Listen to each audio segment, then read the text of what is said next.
इसमें कुछ दल।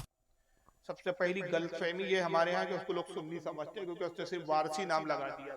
नाम रखने से कोई नहीं हो जाता। कल कोई गंगा राम आपके बीच आया और नाम मोहम्मद हनीफ रख दे तो नाम रखने से वो गंगा राम मोहम्मद हनीफ नहीं हो जाएगा। उसके अकीदे और नजरियात देखे जाएंगे। आदमी नाम से नहीं नजरियों से पहचाना जाता है। एक आदमी मिसाल के तौर पे एक शिया आदमी हो और सुन्नियों के बीच आके चापलूसी में आके अबू बकर सिद्दीक की फजीलत बयान करने लगे, अमीर माविया की तारीफ बयान करने लगे, तो क्या उसके शिया लोग कहेंगे कि भाई ये सुन्नी है? नहीं। हाँ, उसको शिया कहेंगे? शिया, मैं उल्टा बोल गया, शिया कहेंगे? शिया कहेंगे भाई जब शिया है तो शिया वो हो ही नहीं सकता जो अमीर माविया की तारीफ करे। जी जी, समझ रहे ना आप? शिया वो हो ही नहीं सकता जो हजरत अबू बकर सिद्दीक की तारीफ करे। शिया इनसे नफरत करते। उसी तरह अहले सुन्नत वो है कि जो अबू बकर सिद्दीक को तमाम सहाबा में सबसे अफजल मानते हैं, जो अमीर माविया की ताजीम और इज्जत करते सहाबी होने की बुनियाद पर। ये शब्बीर वारसी हजरत अमीर माविया पे लानतान करता है, माज़अल्लाह अबू बकर सिद्दीक की तौहीन करता है, अबू बकर सिद्दीक से अफजल अली को बताता है, तो ये तो अहले सुन्नत के खिलाफ है। अब मैं इस ताल्लुक से एक हदीस आपको स्क्रीन पे दिखा देता हूँ, आप हदीस ही देख लीजिए। अस्सलाम वालेकुम। वालेकुम।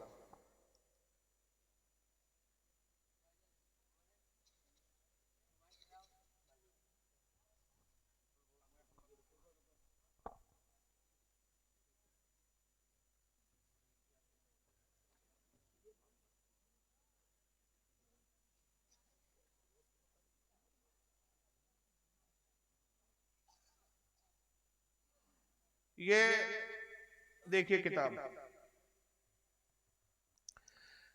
दिखाने से पहले मैं आपसे एक सवाल करता हूं, अहले सुन्नत और जमात में हदीस में सबसे पहले नंबर की किताब कौन सी मानी जाती है? मानते हैं आप? ये है सही बुखारी आपके साथ। जब हमारे यहाँ सबसे अजीम किताब में ये हदीस आ गई तो फिर हमें किसी और किताब की जरूरत ही नहीं। ये सही बुखारी है, किताब असहाबुन नबी सल्लल्लाहु अलैहि वसल्लम, हदीस नंबर 3671। और ये रिवायत किससे जरा सुन लीजिए। अन मोहम्मद इब्न हनफिया रिवायत करते हैं। इब्न हनफिया कौन है जानते हैं आप? पूरे मजमे में से कोई जानता है? बंगाल में कोई भी नहीं जानता। बहुत लेवल इल्मी जीरो है यहाँ, जीरो। बड़े अफसोस की बात है क्योंकि गाने वाली तकरीर सुनने की आदत पड़ी हुई है आपको। यही सवाल मैं अगर बंबई में कर लूं, नागपुर में कर लूं, तो मजमे में तो शोर बुलंद होता है। बच्चे जानते हैं हमारे यहाँ के कौन क्या शख्सियत है, किसकी क्या अहमियत है। यहाँ कुछ भी नहीं मालूम आपको। ये मोहम्मद इब्न हनफिया हजरत अली के बेटे हैं। किसके बेटे हैं? आप कहेंगे फिर मोहम्मद बिन अली क्यों नहीं लिखा वहां, मोहम्मद इब्न हनफिया क्यों लिखा? इनके नाना का नाम हनफिया था, वो बड़े इबादत गुजार थे। तो हजरत मोहम्मद जो अली के बेटे थे, हजरत फातिमा के इंतकाल के बाद मौला अली ने जो दूसरे निकाह किए उनमें से एक बीवी से आप पैदा हुए। अब कई जंगों में हुजूर हजरत अली के साथ रहे, शाना बशाना अली के साथ थे ये, और हजरत मौला अली इनको बहुत चाहते थे। मोहम्मद इब्न हनफिया इसलिए कहा जाता है कि मोहम्मद के नाना का नाम था हनफिया। वो चूंकि इबादत गुजार थे, ये भी बहुत इबादत करते थे, तो नाना की तरफ लोगों ने उनकी निस्बत करना शुरू कर, वरना ये हकीकत में मोहम्मद इब्न अली। वो रिवायत करते हैं। और किस किताब में ये हदीस? सही बुखारी, हदीस नंबर 3671। याद कर लीजिए, हदीस नंबर 3671। मोहम्मद इब्न हनफिया कहते काला कुल्तु ले अबी, कहते मैंने अपने वालिद से सवाल किया, अय्युन्नासि खैरुन बादा रसूलिल्लाहि सल्लल्लाहु अलैहि वसल्लम। कहते मैंने अपने बाप अली से पूछा, मौला अली से सवाल किया कि रसूलुल्लाह के बाद लोगों में सबसे अफजल कौन है? काला अबू बकर। मौला अली ने कहा कि लोगों में रसूलुल्लाह के बाद सबसे अफजल कौन है? अबू बकर। कुल तो सुम्मा मन। मोहम्मद इब्न हनफिया कहते फिर मैंने पूछा उनके बाद कौन अफजल है, अबू बकर के बाद कौन अफजल है? काला सुम उमर, अबू बकर के बाद उमर है। वह खशीत यकूला उस्मान। मोहम्मद इब्न हनफिया कहते हैं कि फिर मुझे अंदेशा हुआ, ये ख्याल हुआ कि अगर मैंने फिर पूछा कि उमर के बाद कौन अफजल है तो उस्मान गनी का नाम ले लेंगे। तो मैंने सवाल बदल दिया, फिर मैंने कहा कुल तो सुम्मानता, उस्मान के बाद तो आप अफजल हैं। काला माना इल्ला रजुलुन मिनल मुस्लिमीन, फरमाया नहीं बेटा, मैं कहा, मैं तो मुसलमानों में से एक आम मुसलमान हूं। ये मौला अली की आजीज़ी थी। हालांकि अहले सुन्नत के अकीदे के किताब से कौन से नंबर पर है? चौथे नंबर पर।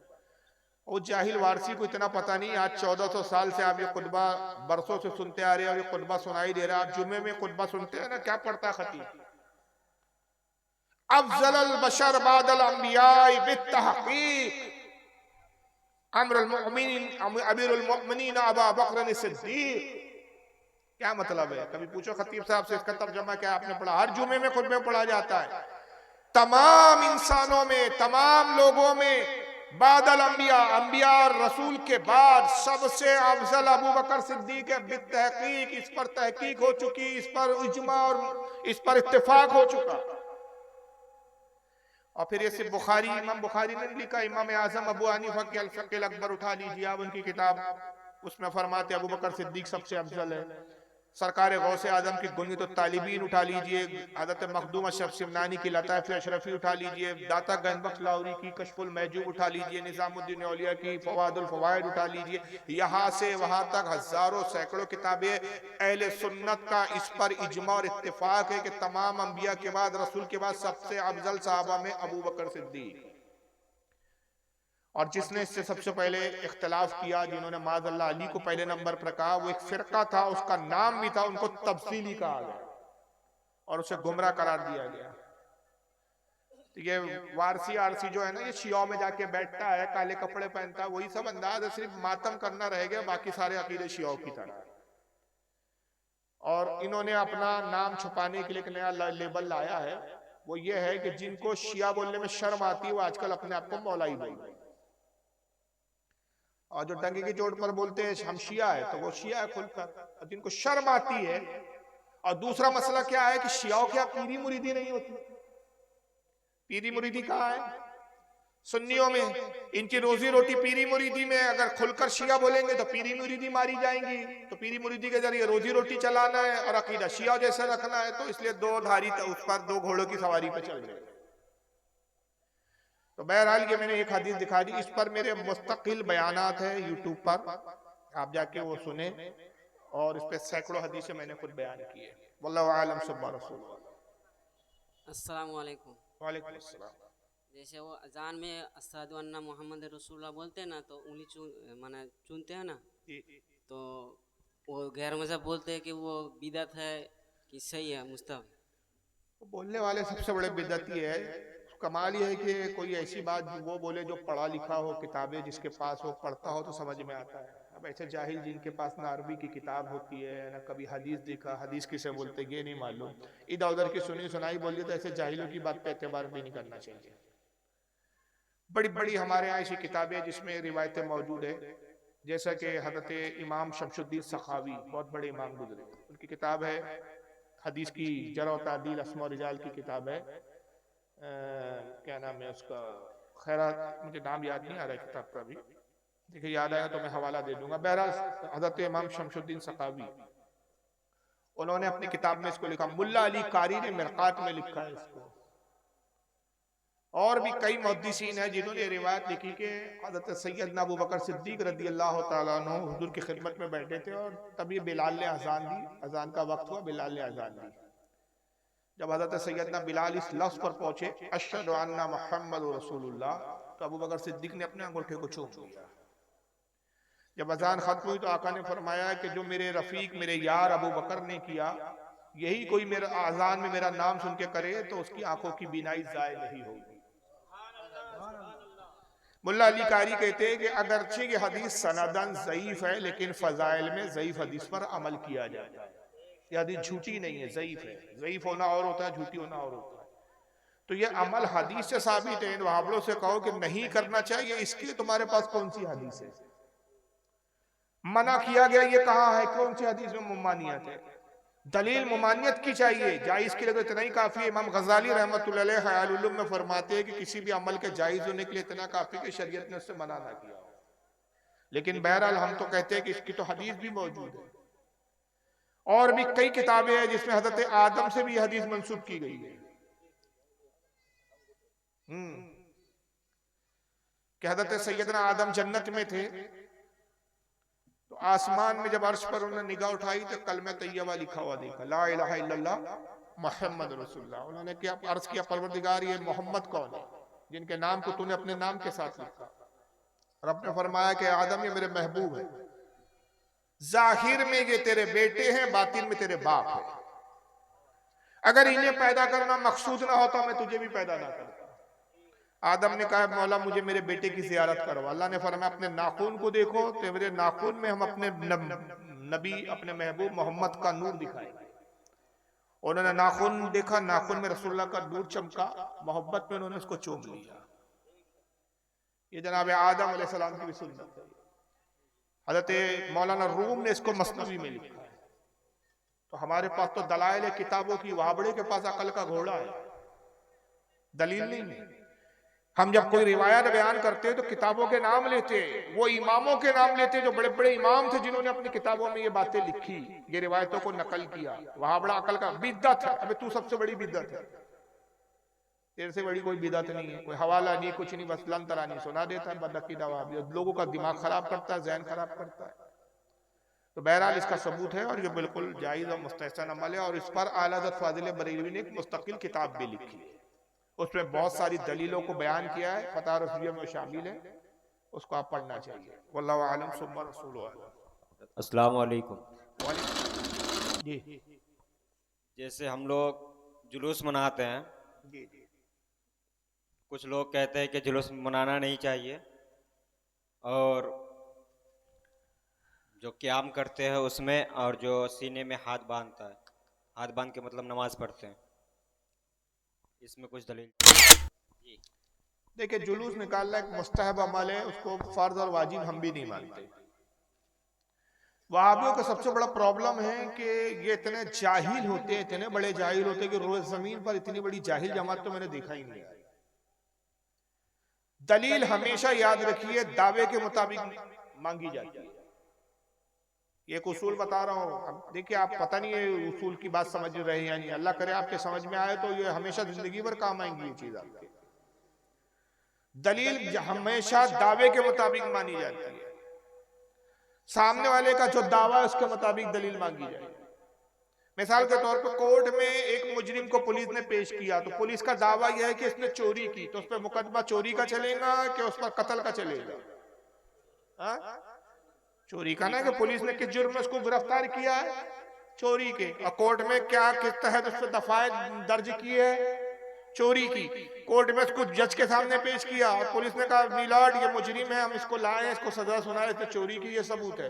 अब कोई पागल जज कुर्सी पे बैठा और वो कहे कि इसको फांसी पे चढ़ा दो, तो कहे मिलाड इसको फांसी क्यों, चोरी की सजा फांसी नहीं है हिंदुस्तान के इंडियन पिनल कोड में? नहीं, मैं कह रहा हूं फांसी पे चढ़ा दो। तो ऐसे पागल जज को कुर्सी से उतार दिया जाएगा।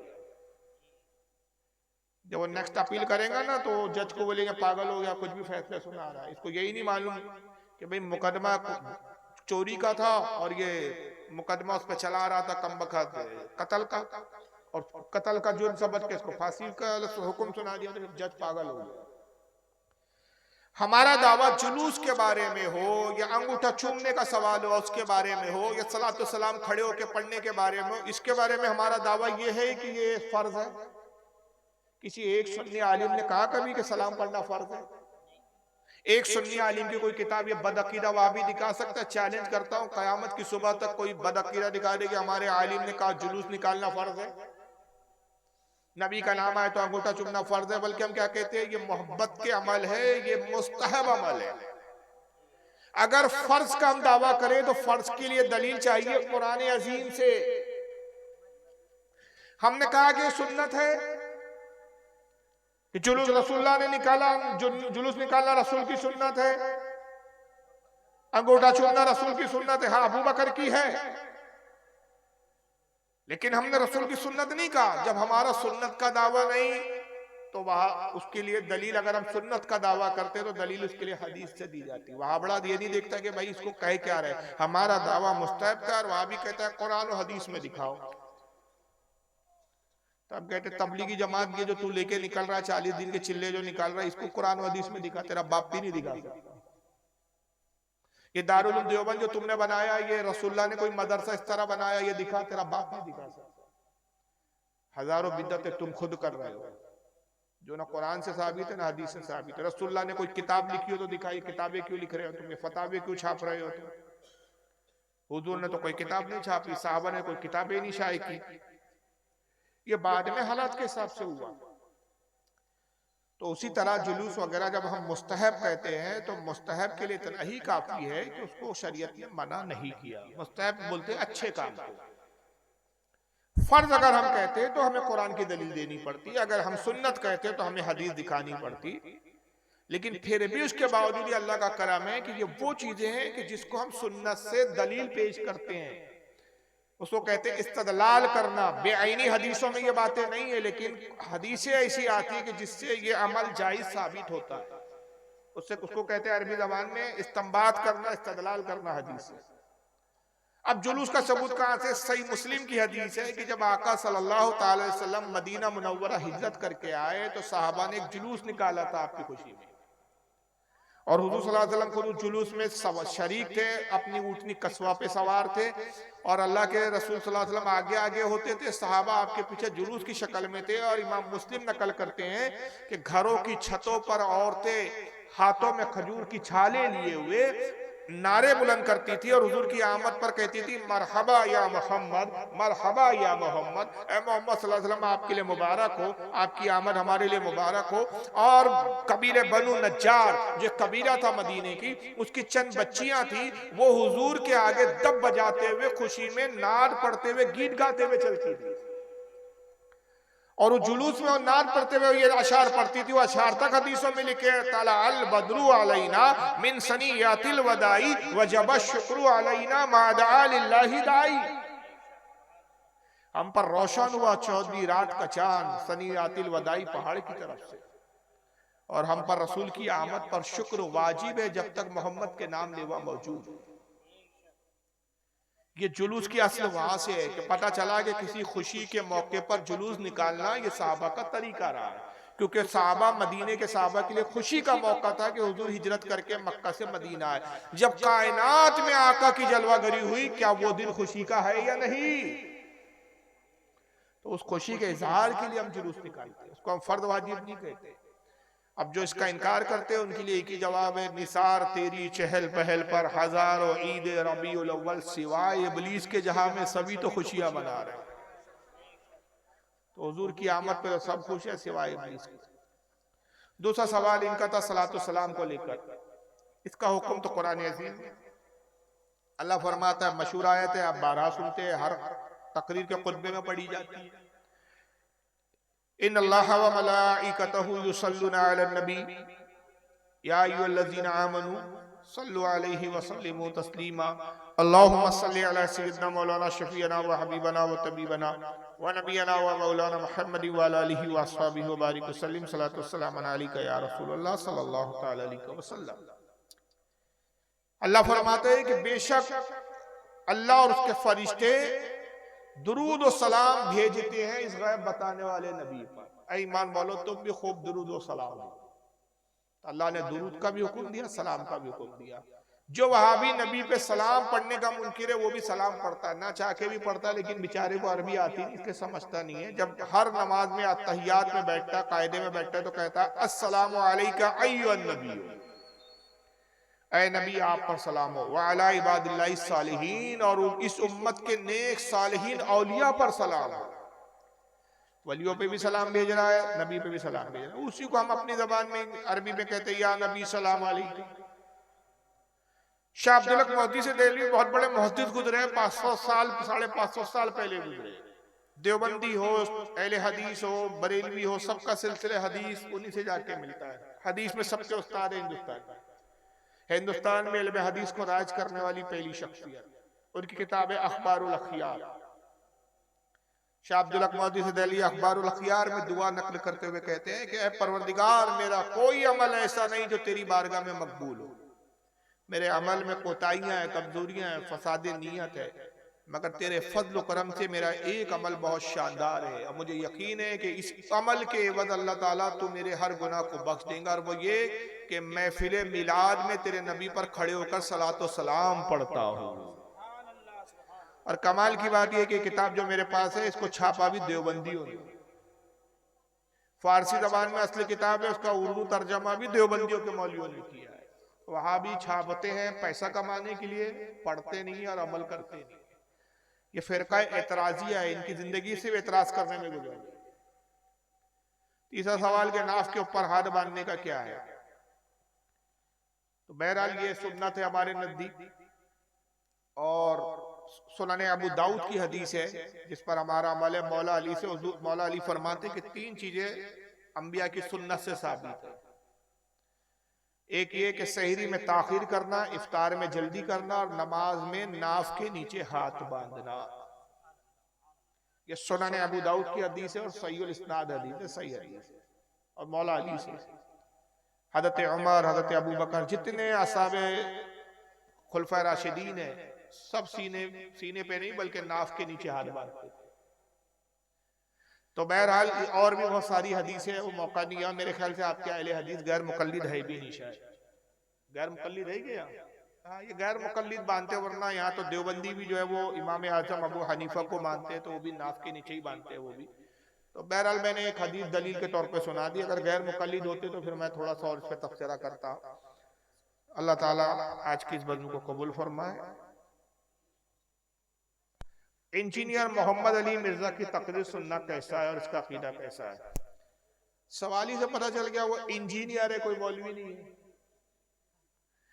ये बिल्कुल ऐसा है कि सर में दर्द हो तो आप इंजीनियर के पास जाए और कहें इंजीनियर साहब सर दर्द बहुत हो रहा है, और घर का नक्शा बनाना हो तो आप डॉक्टर के पास जाए और कहें डॉक्टर साहब घर बनाना, नक्शा बना दीजिएगा, तो उसको कहेंगे अहमक। हर आदमी की अपनी फील्ड होती है। डॉक्टर का काम डॉक्टरी करना है, इंजीनियर का काम इंजीनियरिंग है, वकील का काम वकालत करना है। अब ये खुद इंजीनियर है तो अंदाज लगा लो, इसके बातिल होने के लिए यही काफी है कि पाकिस्तान का हर फिरका का आलिम इसको मुनाजरे का चैलेंज करता है। ये 10 बाय 10 के दड़बे में पहलवान बने बैठे हैं। ये उन लोगों में है कि जो वो वीडियो गेम में क्रिकेट खेल के सेंचुरी बनाते हैं। नहीं समझा? वीडियो गेम में खेल के क्रिकेट खेल रहे हैं वीडियो में और सेंचुरी बना रहे हैं। इनसे कहा जा रहा है कि बैट बल्ला लेके जनाब मैदान में उतरिए तो पता चले कि कितनी अच्छी बैटिंग आती है। तो नहीं, मैदान में तो उतरूंगा नहीं, वैसी में साहब बहुत अच्छा क्रिकेटर है। कहाँ खेलता हूँ? तो बोले वीडियो गेम में खेलता हूँ, सेंचुरी बनाता हूँ उसके मरो। ये उस तरह का।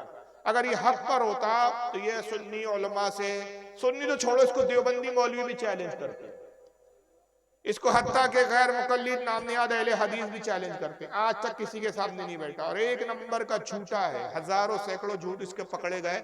कई उलमा इसके रद्द करते हैं। मेरी खुद कई तकरीरें इसके रद्द में मौजूद है। आप इंटरनेट पे थोड़ा सर्च कर ले तो इसके रद्द में बहुत सारी तकरीरें आपको मिल जाएंगी।